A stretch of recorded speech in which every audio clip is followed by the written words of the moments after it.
राष्ट्रीय स्वयंसेवक संघाची शताब्दी वर्षात वाटचाल सुरू झालेली आहे आणि खरं तर संघ 27 सप्टेंबर 1925ला तत्कालीन जेव्हा विजयादशमी होती त्या दिवशी स्थापना झाली होती आणि त्यानंतर हे जे रोप रुजवलं होतं त्याचा आज मोठा असा वटवृक्ष झालेला आहे। आद्य सरसंघचालक डॉक्टर हेडगेवार यांच्या निवासस्थानी संघाची स्थापना झाली होती आणि तिथपासून आजतागायत संघाची ही वाटचाल कशी राहिली अगदी संक्षिप्त स्वरूपात आपल्याबरोबर संघाचे वरिष्ठ पदाधिकारी श्रीधरजी आहेत। श्रीधरजी, खरं तर ते बीज रोल होतं 27 सप्टेंबर 1925ला, आता 2 ऑक्टोबरला याला विजयादशमी येत आहे। डॉक्टर हेडगेवार यांच्या निवासस्थानी पहिली बैठक झाली होती, तिथपासून आतापर्यंतचा प्रवास अगदी संक्षिप्त स्वरूपात। संघाचे संस्थापक डॉक्टर केशव बैरामपंत हेडगेवार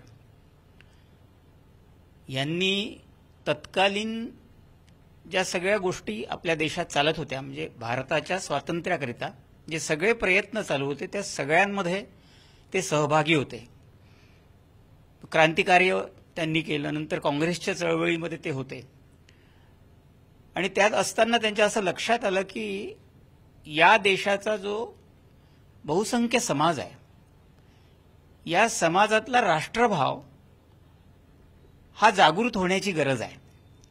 कारण हिंदू समाज अनेक जाती पाती पंथ मत भेद याच्यामध्ये जो विभागला गेला त्याच्यामुळे तो संघटित स्वरूपात राहणे आवश्यक आहे, हे जेव्हा त्यांच्या लक्षात आलं। कारण एवढा मोठा हिंदुस्थान हा अनेक वर्ष आक्रांतांच्या पायाखाली कसा काय तोडवला गेला आणि म्हणून त्यांनी असं ठरवलं की हिंदू समाजाचं संघटन हेच भारताच्या भविष्यासाठी आवश्यक आहे आणि म्हणून त्यांनी हे नवीन काम म्हणजे सगळ्या प्रकारची कामं करीत असताना 1925च्या विजयादशमीला, त्या दिवशी 27 सप्टेंबर होती, परंतु विजयादशमी हा आपल्या भारतामध्ये एक पवित्र असा सण समजला जातो, त्या दिवशी स्वतःच्याच घरी आपल्या 17 सहकाऱ्यांना घेऊन या कामाची सुरुवात केली। नाव नव्हतं, कार्यपद्धती नव्हती। संघाचं नाव संघाच्या जन्मानंतर 6 महिन्यांनी मिळालं।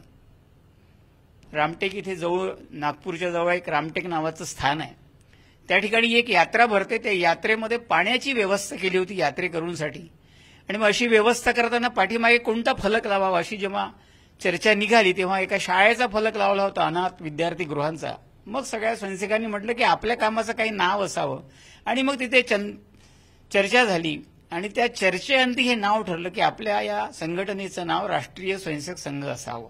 श्रीधरजी, फक्त थोडं थांबतो, याच्यात काही 2-3 नावं समोर आली होती आणि त्याच्यातले कोणते ते 3 नावं आणि कसं ते हे नाव निवडलं?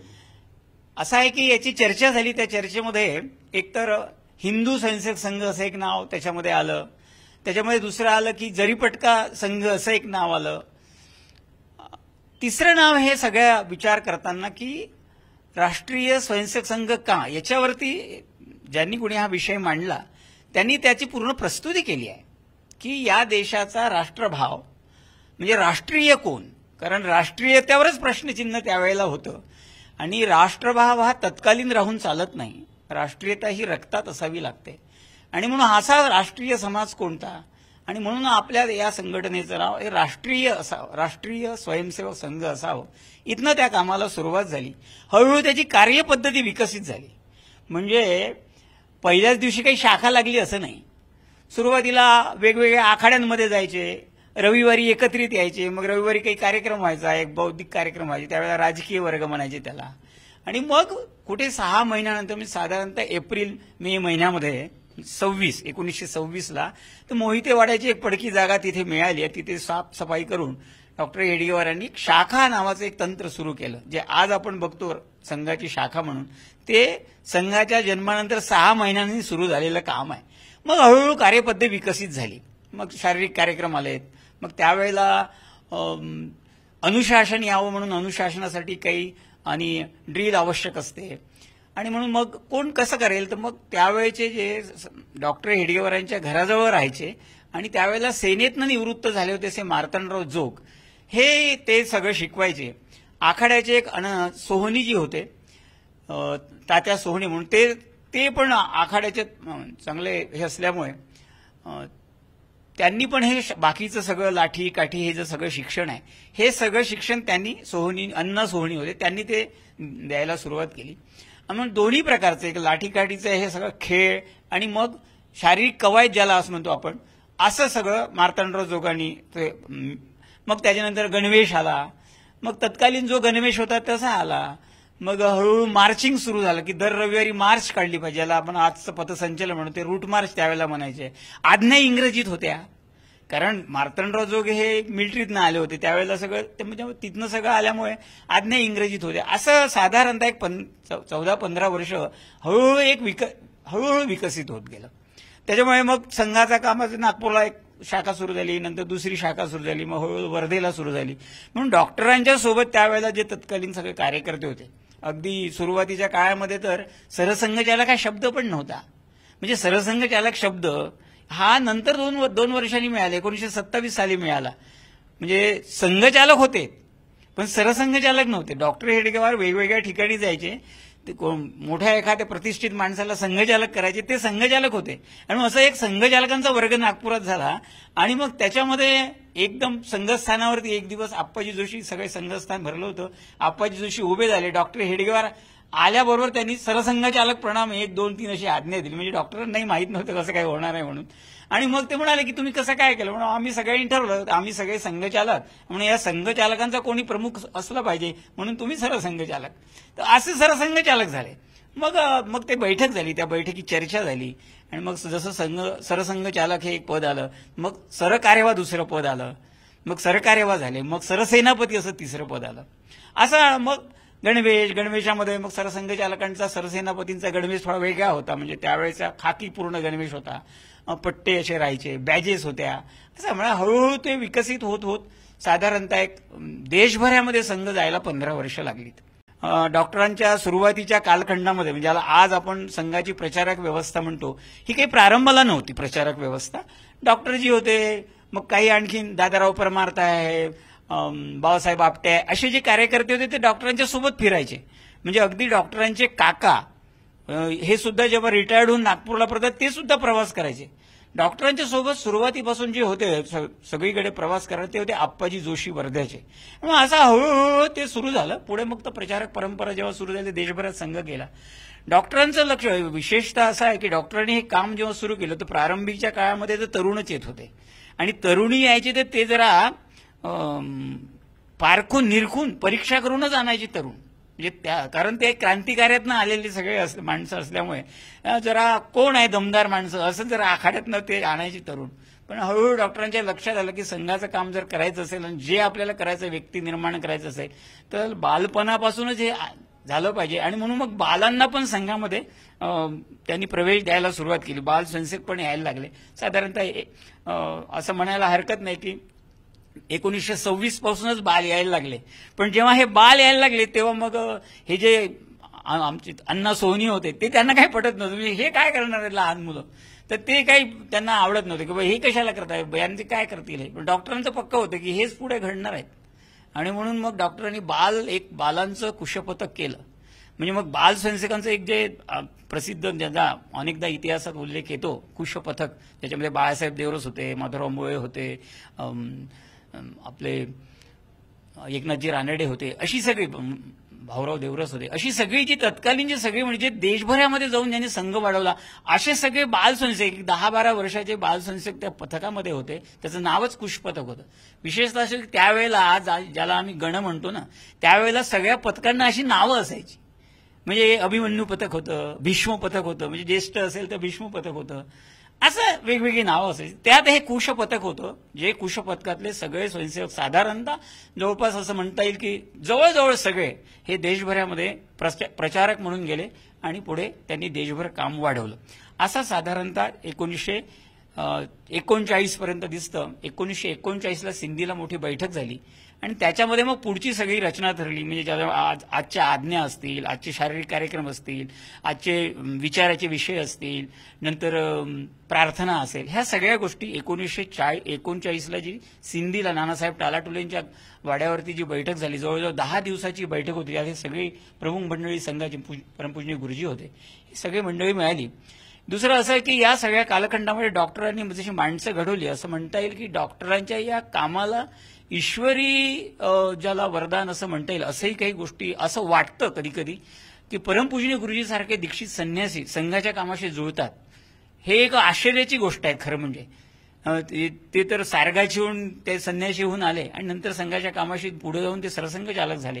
त्यांना कुठलाही असं सामाजिक किंवा अशा सगळ्या कुठल्याही कामाचा अनुभव नसताना, म्हणजे त्यावेळेला लोक म्हणायचे पण डॉक्टर हेडगेवार गेल्यानंतर आता संघाचं काय होईल, पण ज्या पद्धतीने गुरुजींनी संघ पुढे वाढवला ते सगळ्यांच्या समोर आहे की 33 वर्ष संघाचं नेतृत्व केलं आणि संघ त्यांनी या मोठ्या स्वरूपामध्ये आणला. आपण गुरुजींबाबत बोलू, पण तत्पूर्वी एक दैनिक सुद्धा डॉक्टर आद्य सरसंघचालकांनी काढलं होतं. बेनिगिरी वाड्यात त्याचं कार्यालय होतं. नेमकं तेव्हा हे असं दैनिक काढणं आणि त्याचे काही संदर्भ पण आले दैनिक तेव्हाचे होते त्याच्यात, की हे दैनिक तिथनं निघत होतं. ते स्वातंत्र्य नावाचं दैनिक होतं. काय नेमका त्याचा इतिहास, कुठे कार्यालय आणि कसं, त्याचा काय उद्देश होता? बेंगीर वाड्यामध्येच होतं ते. डॉक्टरांनी जे दैनिक काढलंय म्हणजे त्यावेळेला डॉक्टरजी सगळ्या प्रकारचे जे सगळे प्रयोग करत होते. संघ असा एकदम सुरू नाही झालाय. संघाच्या आधी असे राष्ट्रीय स्वयंसेवक मंडळ वगैरे वगैरे त्यांनी अनेक ठिकाणी अनेक प्रयोग केलेच आहेत.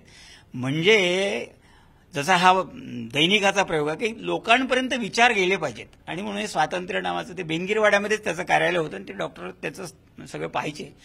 असे अनेक प्रयोग केले आहे. म्हणजे अक्षरशः वर्धेला एक त्यांनी जे पथक केलं होतं ते कलाकारांचं पथक होतं.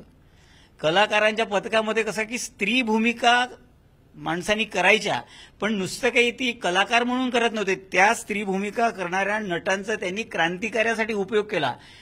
हे सगळं इतिहासात वर्णन आहे. म्हणजे त्यांनी हे जे सगळं क्रांतीसाठी लागणारं जे साहित्य असतं, सामुग्री असते, ती सामुग्री पोलीस पकडू नये म्हणून या सगळ्या नट जी होती, जी स्त्री भूमिका करायची, त्यांच्या मार्फत ते सगळं अगदी पंजाबपर्यंत पाठवले आहेत. हे अशा अनेक प्रयोग डॉक्टर हेडगेवार यांनी केले. नंतर शेवटचा प्रयोग त्यांचा राष्ट्रीय स्वयंसेवक संघाचा आहे. असे अनेक प्रयोग आणि संघ सुरू झाल्यानंतर सुद्धा त्यांनी अनेक याच्यात गोष्टी केल्या. जसं दैनिक काढलं तसं जंगल सत्याग्रहामध्ये पण गेले आहेत. म्हणजे संघ काढल्यानंतर बाकी सगळं बाजूला ठेवलं असं नाही, संघावरती सगळा फोकस. पण त्या वेळेला आवश्यक असलेल्या सगळ्या गोष्टी डॉक्टर हेडगेवार करायच्या. एक दोन गोष्टी अजून साधारणपणे असतात की संघावर जशी बंदी पडली तसं संघाचं पथसंचलन सुद्धा दिल्लीला झालं होतं. संघाचा ज्यांनी विरोध म्हणजे याला असं म्हणता येईल केला असे पंडित नेहरूजी, आपले जे पंतप्रधान होते, पहिले पंतप्रधान, त्यांनी संघाचं ही राष्ट्रभक्ती बघून आणि मग संघाच्या त्या सगळ्या याला आमंत्रित केलं होतं. 26 जानेवारीचं जी परेड असते त्या परेडला त्यांनी आमंत्रित केलं होतं आणि जवळजवळ 2600 स्वयंसेवकांचं पथसंचलन गणवेशात अगदी त्या ह्याच्यावरती राजपथावरती झालेलं होतं. आता राष्ट्रीय स्वयंसेवक संघ म्हणजे सुरुवातीला अगदी कमी होते, लोक होते किंवा स्वयंसेवक होते, पण आता सर्वस्पर्शी झालाय, समाजात सर्व मान्यता मिळालेली आहे. आता किती शाखा देशभरात होतात, जगभर कुठे कुठे संघाची व्याप्ती आहे आणि आता 100 वर्ष पुढचं ध्येय नक्की काय आहे की डॉक्टर हेडगेवारांना समाजामध्ये संघटन उभं करायचं नव्हतं. म्हणजे त्यांनी असं कधीच मांडणी किंवा डॉक्टरांपासून तर आतापर्यंतच्या पूजनीय सरसंघचालकांनी कधीच अशी मांडणी केली नाही की आपल्याला भारतामध्ये एक हिंदू संघटन उभं करायचं, अशी मांडणी नाही केली आहे. मांडणी अशी आहे की आपल्याला सगळ्या समाजाचं संघटन करायचं आहे. समाजात संघटन आणि समाजाचं संघटन या दोन भिन्न गोष्टी आहे. त्याच्यामुळे समाजाचं संघटन हे जोपर्यंत होत नाही तोपर्यंत संघाचं काम चालणारच आहे. आणि 100 वर्षामध्ये एका शाखेपासून सुरू झालेला हा प्रवास आज जवळजवळ 83,000 शाखांपर्यंत पोहोचलाय, म्हणजे सगळ्या देशभरामध्ये. आणि कदाचित या सगळ्या पुढच्या कालखंडात त्या लाखाच्या वरती जातील. आजही जर आपण बघितलं शाखा सप्ताहातून चालणारे शाखा म्हणजे त्याला साप्ताहिक मिलन म्हणतात ते आहे, संघ म्हणजे असं जर म्हटलं तर अशा स्थाना लाखाच्या वरती आहेत.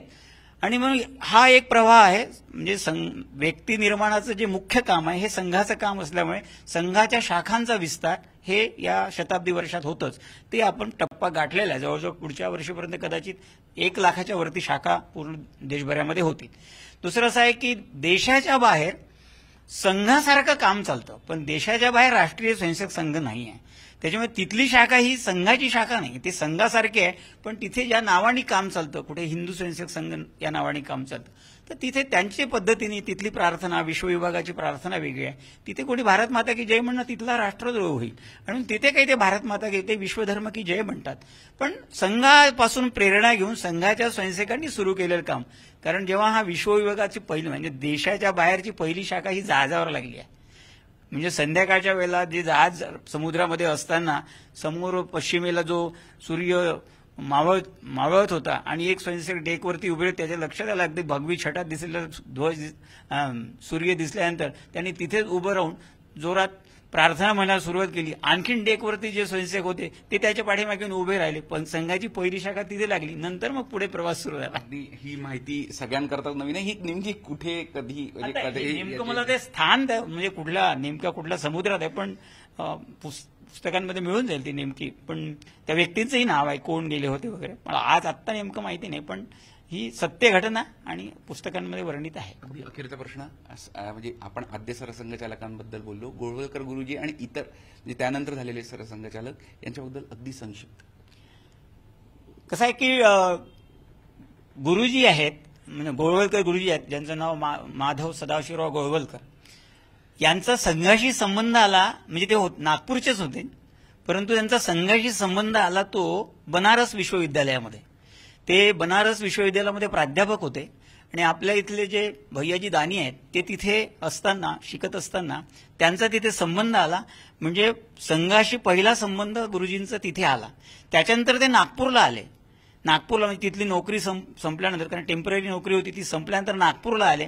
त्यांनी वकिली केली. त्या सगळ्या 2-3 वर्षाच्या काळात पुन्हा डॉक्टर हेडगेवारांच्या सोबत त्यांचा संबंध आला. पण अचानक एक दिवस ते सगळं सोडून सारगाछीला निघून गेले रामकृष्ण आश्रमामध्ये. त्यावेळेला स्वामी अखंडानंद म्हणजे स्वामी विवेकानंदांचे जे गुरुबंधू होते स्वामी अखंडानंद, त्यांच्या तिथे ते शिष्य म्हणून गेले. तिथे त्यांनी त्यांच्यासोबत साधना केली. त्यांना त्यांनी दीक्षा म्हणजे स्वामी अखंडानंदांनी त्यांना दीक्षा दिली आणि दीक्षित झाल्यानंतर परत ते नागपूर आले. कारण त्यांच्या गुरूंनी असं म्हटलं की तुझा जन्म हिमालयामध्ये तपश्चर्या करण्यासाठी आलेला नाही आहे, समाजकार्य हे देवकार्य समजून तू नागपूरला परत जा. ते आले, पुन्हा डॉक्टरांच्या सान्निध्यात आले आणि डॉक्टरांना त्यांनी जवळून बघितलं. त्या डॉक्टरांच्या आजारपणामध्ये डॉक्टरांना जे त्यांनी ओळखलं ते असं म्हणतात की मी कधी कोणाची व्यक्तिपूजा केली नाही, पण व्यक्तिपूजा करण्याचंच जर काही आलं असेल तर मी डॉक्टर हेडगेवारांची पूजा करेल असं गुरुजींनी म्हटलं आहे. आणि गुरुजी संघाशी पूर्ण समरस झाले. म्हणजे ज्या वेळेला गुरुजी सरसंघ चालक झाले त्यावेळेला गुरुजींचं वय होतं 33 वर्ष. म्हणजे संघामध्ये सरसंघ चालक पद सगळ्यात कमी वयात जर कोणाकडे आलं असेल तर ते परमपूज्य गुरुजींकडे आलाय. डॉक्टर हेडगेवार सुद्धा सरसंघ चालक झाले त्यावेळेला 37 वर्षाचे होते. गुरुजी 33 वर्षाचे होते आणि तिथून पुढे 33 वर्ष त्यांनी संघ सांभाळलेला आहे. मग गुरुजींचं तर व्यक्तिमत्वही खूप भव्य दिव्य असं व्यक्तिमत्व होतं. त्याच्यामुळे त्यांनी त्या आपल्या पूर्ण सामर्थ्याने सांभाळलं. त्यांच्या कार्यकाळामध्ये बंदी आली, म्हणजे महात्माजीच्या हत्येचं खोटा आरोप संघावरती लादला, त्याच्यावर त्या बंदी आली संघावरती. पण गुरुजींच्या नेतृत्वामध्ये ती संघबंदी हटली. पुन्हा स्वयंसेवकांना त्यांनी एकत्रित करून पुन्हा संघ पुण्याने नव्याने उभा केला आणि देशभरामध्ये पुन्हा समाजाचा विश्वास मिळून संघ वाढत गेला. पुढे बाळासाहेब देवरस्त डॉक्टर हेडगेवारांच्या तालमीतच तयार झाले. मी ज्या कुशपथकाचा उल्लेख केला त्या कुशपथकात होतेच ते.